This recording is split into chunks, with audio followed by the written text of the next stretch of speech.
Greetings, dear ones. I'm Kryon of Magnetic Service.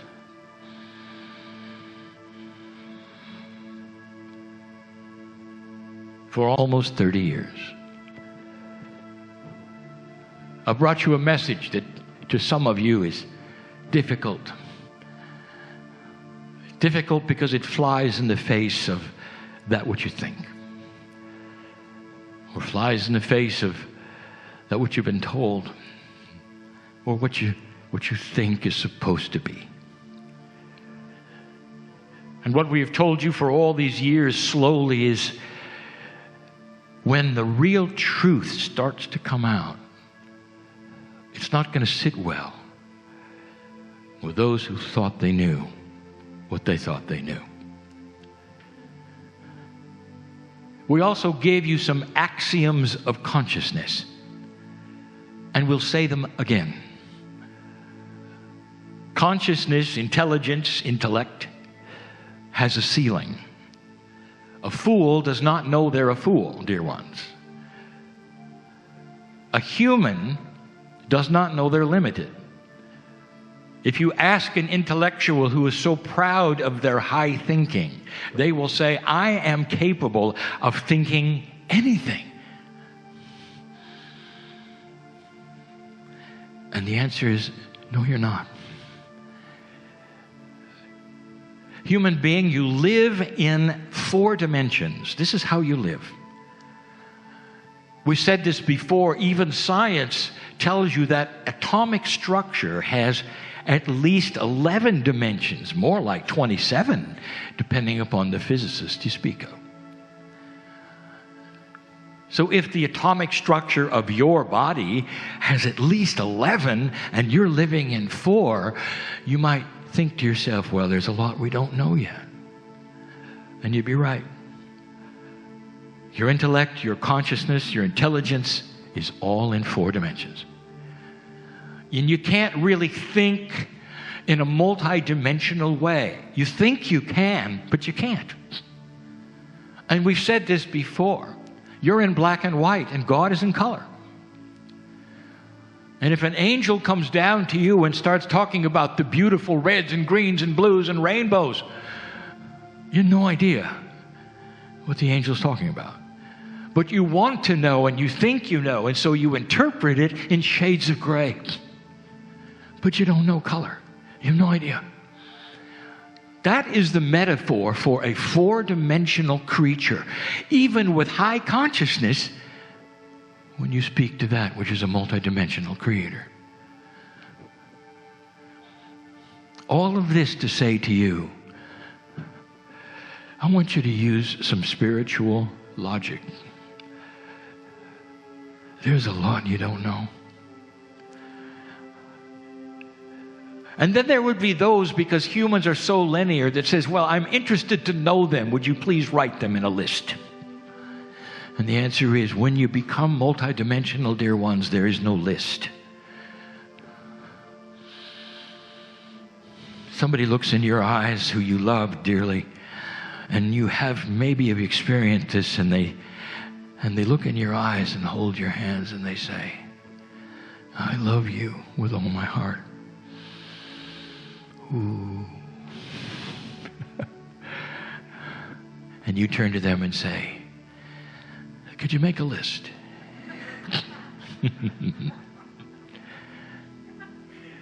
Why is that funny? Because you know it's impossible. Because love prevails in almost a multi-dimensional form. Can you imagine the strength, the power, the majesty of the love of God compared to a human being, an animal? Can you even begin to fathom that's color, and you can't see it and you don't know it, and what you do instead is you take that which you do know, which is your consciousness, and you do your best to then paste it upon the Almighty. This is the mind of God. This is what God wants. This is what God thinks. This is what God allows. All of these things, that's your perception as a human to that beautiful color that you can't even see. What I'm telling you, dear ones, is there's so much love here.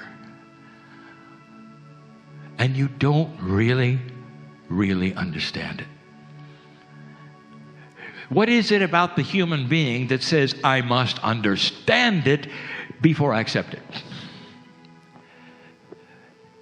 So the person who stands in front of you and says, I love you with all my heart, are you going to say, not until you get the list and believe it? And you don't. And instead you feel it with your heart, and the two of you intertwine in a way that is so multidimensional, and minds and hearts and consciousnesses become one. And that's falling in love. Is it too astonishing or far out or inappropriate for you to believe that there is a creator who can look in your eyes and say, I love you? So many humans will look back at that and they'll say, can you be more specific? Because that's not what I've been taught. You're too big, you're too grand, you're too wonderful, and I'm just a human. So let's talk about humans for a moment. I love to talk about humans because, dear ones, humans are a piece of my family. Every master who's ever sat in front of you told you that God is inside you. Everyone. Then it's been up to the human beings to then interpret what that means and how far it goes. Instead of saying, oh, it's astonishing. I'm a piece of God. That means I can do anything with my partner, the creative source. But that's not what happens, is it? What makes the difference in the animal kingdom between you, for instance, and a horse, an elephant, a pig, a dog, cat? They're all intelligent animals, you know, but you are the most intelligent. Those who think of these things and relate to these things and write books about these things will say, well, the human being is so intelligent, they have an intellect, and that intellect then gives them that which is apart from any other animal in the kingdom of the planet, and that is you can analyze yourself. You can ponder your own consciousness. That's how smart you are. And it occurs to you, you came from somewhere else. They're that smart. Now I'm going to refute that and talk a little bit about it. Intelligence has no relationship to the pondering of the love of God. Intellect has no relationship to the pondering of the love of God. Consciousness does.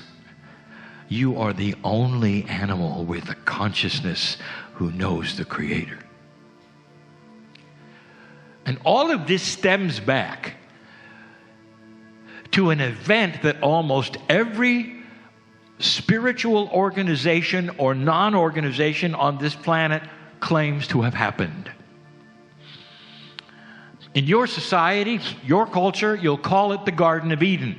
That's not what others call it. But there was always a crux of time, not that long ago, where an angelic source came to this planet and gave you free choice. And if you follow the illustrations and the intuitions of those who drew that event, even in the Garden of Eden, you had two beautiful humans looking just like you. Not cavemen, not animals. It was you, looking just like you do today, not that long ago. And you were imbued with free choice. The Garden of Eden is the metaphor of the earth. The humans who stood in front of the angels, the metaphor of men and women. And the angelic source is the metaphor for God, the Creator, who came to this place and changed you. Now, scientists have notated something changed. in your DNA 200,000 years ago. What a coincidence. They don't relate it to a creation story, but humans all have 23 pairs of chromosomes instead of 24, like everyone below you on the biological chain. And I've talked about that before, and I'm not going to talk about that now. I'm just going to say that this is common to almost all humanity, all religions, all belief systems. Something happened, and you now have free choice. So what was that something? How far back can you go in history to take a look at what humanity thinks about the Creator? Does a dog think about the Creator? No.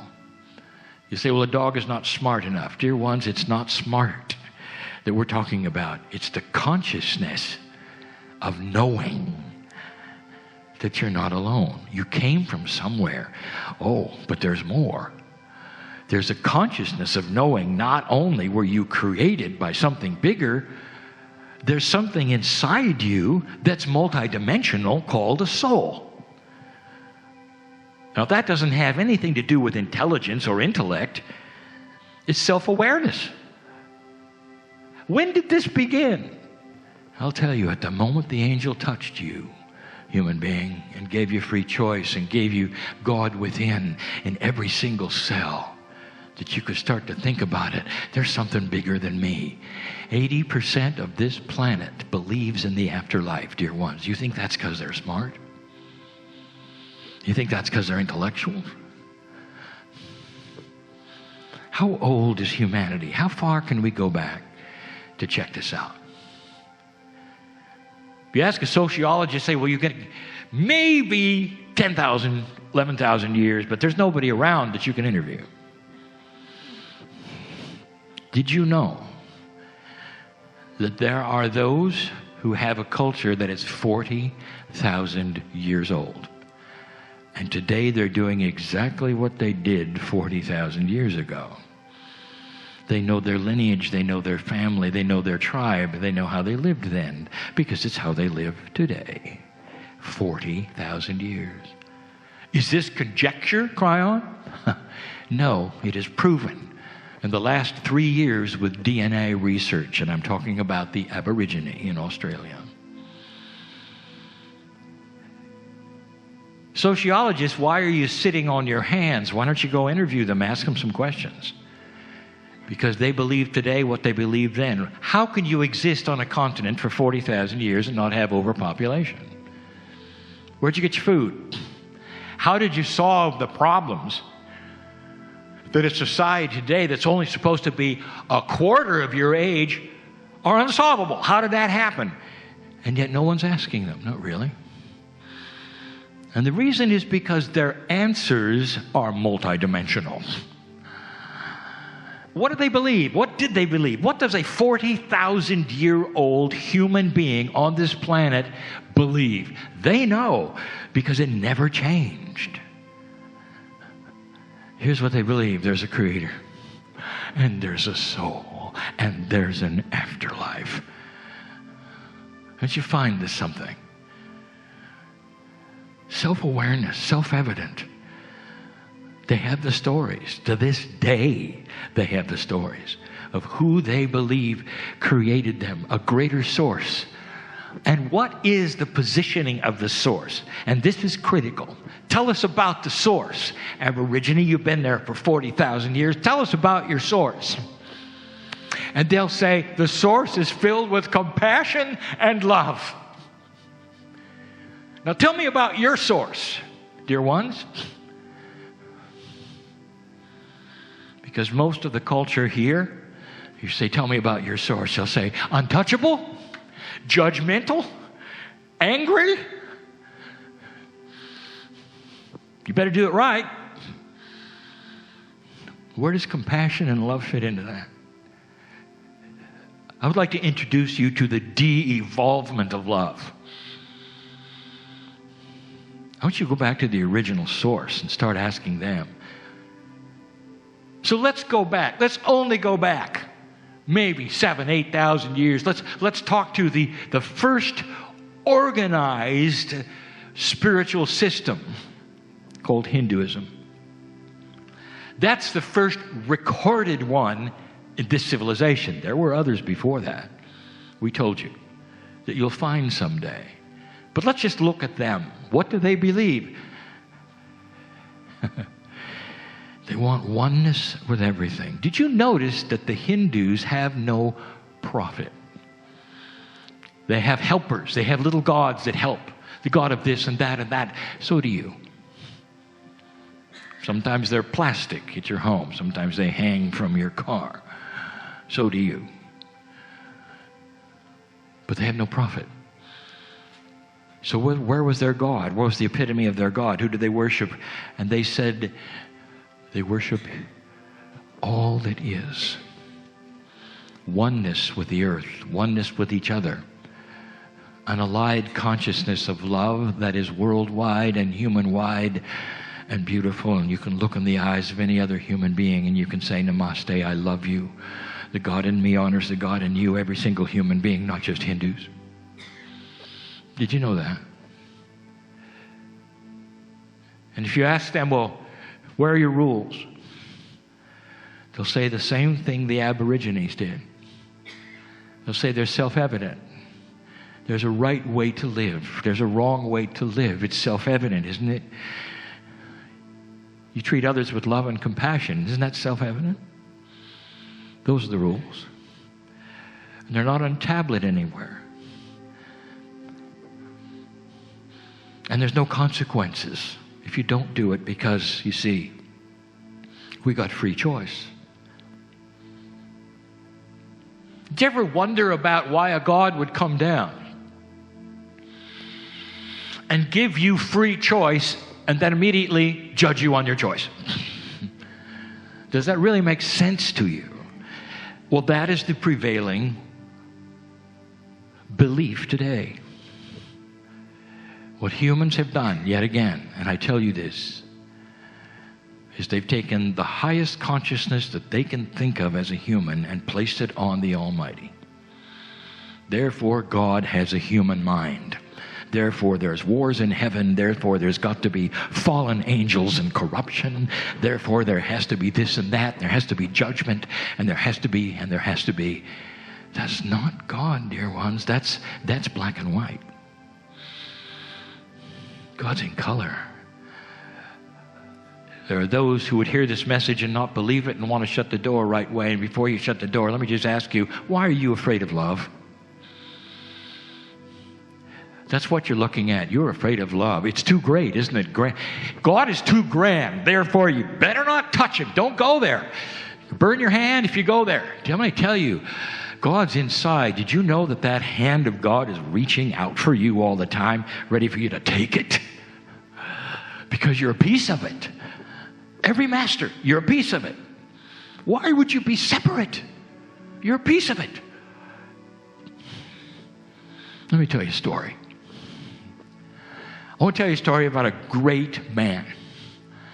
And I'm talking about a man among men who was compassionate and beautiful and had a kind heart. And he would stop and help everybody. Even from a time he was a child, he saw compassion in everyone. And he was brought up through his organization, and he did the best he could. He was almost a saint in that organization. Everything he did was perfect and according to the rules. He went to those places where he confessed. He went to those places where he could talk to God through an associate who could talk to God. He did all these things correctly, and he was a great man. There was probably no higher consciousness man than this, and he loved God. And then he died. And now we see him awakening without a body. And all he can see is light. And with these metaphorical, metaphysical, multidimensional eyes, all he sees is love and light and compassion, and it surrounds him. And he weeps with the joy when a voice that he hears somehow without ears says, welcome home.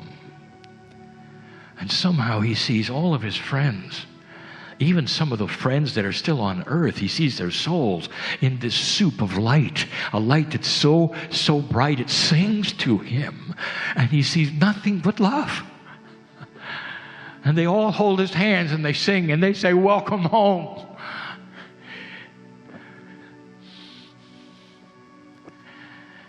And that part of him says, where's the judgment? Where are the things I was told and I'm so careful, or the step on a crack? You don't do that. Where are all these things I was told about? And then he made the realization, and then he saw it. I've been a good human and I've spent all my life in the dark. There was light all around me. I took as much of it as I thought I could. But I was in the dark the whole time. You're alive. You're the ones listening to this. And so I'm saying, why are you afraid of love? It's simply too grand. Perhaps your box is your box because of what people told you it should be. Or that you have judged God with a human brain and you're living in black and white, and color is around you saying, why don't you talk to me? Why don't you take my hand? You'd be shocked, you'd be surprised what happens when the human being starts to talk to their innate, which is part of your soul, which is on the other side of the veil, and healing occurs and spontaneous remission occurs. Do you think that would occur if this message was wrong? Do you? That is the point.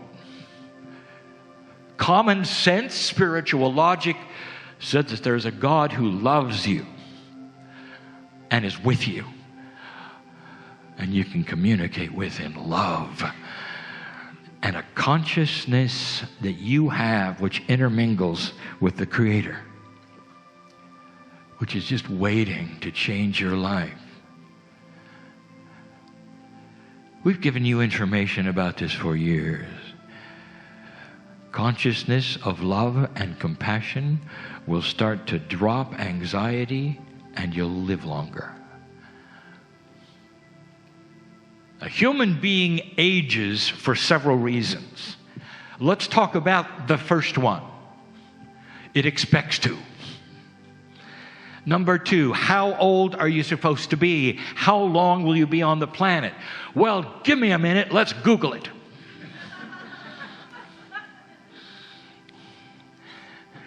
Where is the self-empowerment here? For you to say, I am in charge of my cellular structure. I know there's a lifespan. I'm not stupid. But this lifespan of mine is not going to be in the hands of a culture who tells me how old I am and how I'm supposed to feel. Instead, I am light, and I'm going to feel alive and young for a long time. And I would like to tell you, epigenetics is real. And that is, the cells listen, and they react to what you say when you believe it and when you cognize things. And so it's a bad habit, dear ones, for you then to buy into what others tell you about how long or how it works, or if you cannot heal a disease, because it normally doesn't happen that way.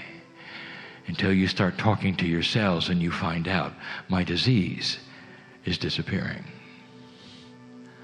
And you start saying, all I've done is something internal. Oh, it's not internal, because you're a piece of God. The universe knows when you start healing yourself, dear ones. Is that too big for you? Are you afraid of love? Are you afraid to reach out and touch what you've been told you can't touch? That's the message. And it always will be. This planet is going to start seeing compassion and a change of not only attitude, but the young people are going to bring in some things. the bias itself of the old energy of how things used to work compared to how they will work is starting to shift a little. A little. We told you it would when you passed 2012. It's starting to happen. So tonight I'm going to give it to you, and I'm going to give it to you in 5 sections, and we'll call it What's Wrong with the Earth? As said by others. And we'll give you some things to think about, and everything we're going to talk about is going to be current. And we're going to invite you to listen in color. If such a thing is impossible, to go beyond what you've been taught, and don't write it down, just listen. And you might be surprised, because I'm going to give you some solutions, or at least some things to think about that will make you understand that this planet is going in a direction nobody expected. Slowly and against all odds, and fighting old energies and old biases. There's hope here. There's hope because light is starting to show in places there never was light before. Consciousness is starting to get out of black and white. Think of these things for now. God is love, and you are part of God. Look in each other's eyes and think of the Namaste. The God in me loves and sees. The God in you honors. And so it is.